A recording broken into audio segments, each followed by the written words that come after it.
एक दफ़ा ना हज़रत अबू बकर सिद्दीक और जनाबे उमर फारूक की ना किसी बात में शकरंजी हो गई, इख्तलाफ राय हो गया। तो जनाबे उमर जरा डाढ़ी तबीयत के बंदे थे, डांट दिया अबू बकर सिद्दीक। तो सिद्दीक एक बार नरम बंदे थे, माड़े दा की काम मोहम्मद नस जाना या रोना। तो गा के ना तो पहले घर रोए, फिर हुजूर के पास चले गए। जनाबे उमर कहते हैं मुझे भी ख्याल आया कि यार ये मुझे नहीं करना चाहिए था। थोड़ी देर के बाद अच्छे लोग जो होते हैं उनका गुस्सा जल्दी उतर जाता है। कहते मैंने जाके जनाबे सिद्दीक अकबर के दरवाजे पे दस्तक दी तो पता चला वो तो घर ही नहीं। मैं समझ गया, मैं डर गया, मेरी टांगे कांपने लगी। क्यों डर रहे हो उमर? फरमाने लगे इसलिए डर रहा हूँ कि अबू बकर जब अपने घर नहीं होते तो दरवाजा रसूल पे हो।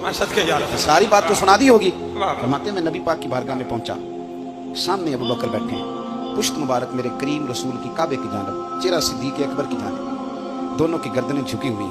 जनाबे उमर पाक फरमाते हैं कि मैं बैठा था और सोच रहा था, सलाम ली, जवाब मिला, पर गर्दनें नहीं उठाई दोनों ने, मुकद्दस गर्दनें झुकी रही। मैं सोच रहा था कि अब हुजूर मुझे डांटेंगे तो मैं सिद्दीक के पैर पकड़ूंगा, मैं अली को सिफारशी बनाऊंगा, मैं मिन्नत करूंगा, लेकिन कोई बोले तो बात बने ना। कहते जब देर हो गई, ये सुकूत भी बड़ा मुश्किल होता है।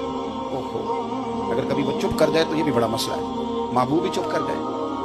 कहते मैं बड़ा परेशान हुआ, जब मेरा कलेजा मुंह को आया ना तो जनाबे उमर कहते मैं बोलने लगा तो आंसू मेरे पहले निकल गए। कहते मैंने रो के कहा सोनिया भूल गया था, मैं गया था अबू बकर के घर माफी मांगने, पर ये यहाँ आ गए। ये मेरे दोस्तों इसे मेरी तकरीर न समझना, मेरे रसूल पाक के ये असल लफ्ज़ आपको किताब में मिलेंगे। आप तबक़ात इब्न साद उठा के देखें। जनाबे उमर कहते हैं मैंने अर्ज़ की हुजूर मैंने गलती समझ ली थी, मैं गया था अबू बकर के घर हुजूर, मैं भूल गया था।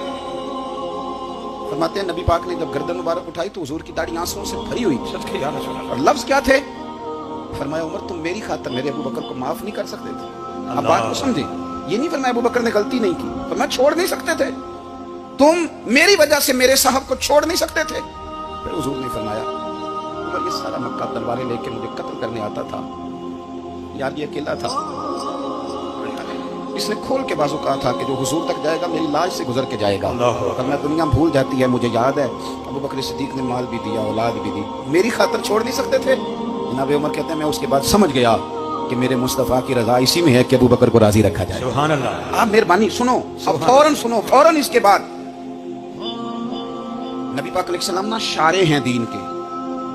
हुजूर जो चाहे किसी के लिए हलाल कर दें और जो चाहे किसी पर हराम कर दें। एक शख्स ने कहा था हुजूर 3 नमाजें पढ़ूंगा, इस शर्त पर मुसलमान होता हूँ। फरमाया 3 ही पढ़ना, कलमा तो पढ़ना। हुजूर शारे हैं, उलमा इस लफ्ज को जानते हैं, मैं ज्यादा खोलता नहीं। हर शख्स को इजाजत है, अगर वो हुकूक अदा कर सकता है तो एक वक्त में 4 निकाह करे, उसे इजाजत है। अगर हक दे सकता है तो इजाजत है। मौला अली ने भी इरादा किया सैयदा की मौजूदगी में अल्लाह कि मैं दूसरा निकाह कर लूँ, सारी कायनात को इजाजत है। तो सैयदा फातिमा के दिल में उन्हें तकलीफ हुई, दौड़ी आई हुजूर की बारगाह। बीबी साहिबा ने जिंदगी भर खोल के कोई बात नहीं की, आज भी आई तो चुप करके बैठ गई। बेटियां बड़ी प्यारी होती हैं, अब्बा ही इन्हें बिगाड़ता है, लाड अब्बा ही देखता है, क्या करें मजबूरी है। तो फिर मैंने देखा है बड़े बड़े सियाने अब्बे सगी बहन के बेटे को भी रिश्ता दे के ना, चाहे पाला भी भांजा खुद ही हो तो घर जाके माफी मांगते हैं, पुत्र जितनी भी खराब ही ना मेरी वजह तो थोड़ा ख्याल से। बेटी मामला बड़ा अजीब है ना जी। तो सरवरे कायनात के पास सैयदा आई तो थोड़े आंसू आंखों में आए। फरमाया फातिमा क्या हुआ? अर्ज़ की हुजूर कुछ भी नहीं, सबको जायज़ है तो अली को भी तो जायज़ है ना, निकाह करना चाह रहे हैं। हुजूर ने खुतबा दे दिया, मस्जिद में लोग जमा कर लिए। आज किस लिए इज्तिमा है? जिहाद की तैयारी है, कोई नई आयत आई है। फरमाया आओ सारे मस्जिद में।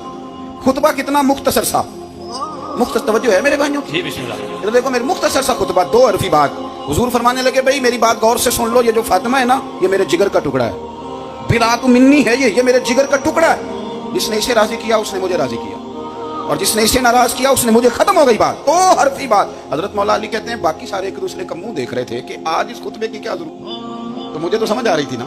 शेर खुदा कहते हैं मैं चुपके से उठा और सैयदा के पास गया, मैंने कहा मैंने तो बात ही की थी, तू पहुंच ही गई है। कहते इतनी देर में हुजूर भी आ गए। फरमाया अली सुन, सबके लिए दूसरा निकाह जायज है, पर जब तक मेरी फातिमा है तेरे लिए जायज नहीं, तू नहीं कर सकता, तेरे लिए जायज नहीं। जनाबे सिद्दीक अकबर के लिए रसूल पाक ने कहा मेरी वजह से छोड़ नहीं सकते थे, सैयदा पाक के लिए फरमाया जब तक मेरी बेटी है तेरे लिए जायज है। इधर सुनो, कुरान मजीद ने कहा कुल्ला असअलुकुम अलैहि अजरा, हम आयत तबर्रुक के लिए हमारे यहाँ पढ़ी जाती है और तबर्रुक के लिए सुनी जाती है। कायनात का बहुत बड़ा अदीब शायर सारे बंदे इकट्ठे कर ले तो जो 2 लफ्ज कुरान पाक ने अहले बैत की शान के लिए कह दी, मुकाबला नहीं हो सकता। बात को समझे। किसी दरवेश ने कहा था असला नाल जे नेकी करिए ते ओ नस्लां ताक नहीं भुल दे, ते बेअसलां नाल नेकी करिए ते फुल कंडियां नाल तुल दे।